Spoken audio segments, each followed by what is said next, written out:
සෑයේ ගුණ පිරියන් කිරීමේ විපාක තමයි උපනෝපන් ජීවිතේ චර්ම රෝග හැදින්නේ. සෑය ඈතකට බබලන්නේ යම්සේද සෑයක ගුණ පිරියන් කරපු කෙනා දෙවි මිනිසුන් අතර ඉපදෙද්දී බොහෝසී බබලනවා. එහි විපාක සෑයකට වැලි කැටයක්කින් හෝ සම්බන්ධ වෙච්ච අය සෑයේ කොටස්කරුවන් බවට පත් වෙනවා. පින්වතුනි සෑයක් සුද්ධ කළොත් බෝධියක් සුද්ධ කළොත් ඒකේ පින තමයි සසරේම මානසික ලෙඩ හැදෙන්නේ.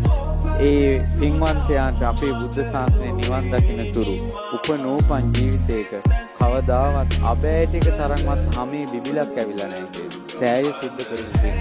ඔහුට මතකයි කියනවා එදායින් පස්සේ සංසාරේ ගත කරපු ජීවිතවල සමහර වෙලාවට කැලෑවල යද්දී කටු උඩ අඩිය තියනවා කියනවා, කටු අනිත් පැත්තට හැරෙනවා කියනවා. සෑයක කටු ඉවත් කරපු පෙන් හැම පැහැපත් උපනෝපන් තැන බබලනවා යා. චෛත්‍ය සුද්ධ කිරීමේ බෝධි සුද්ධ පවිත්‍ර කිරීමේ පින එයයි.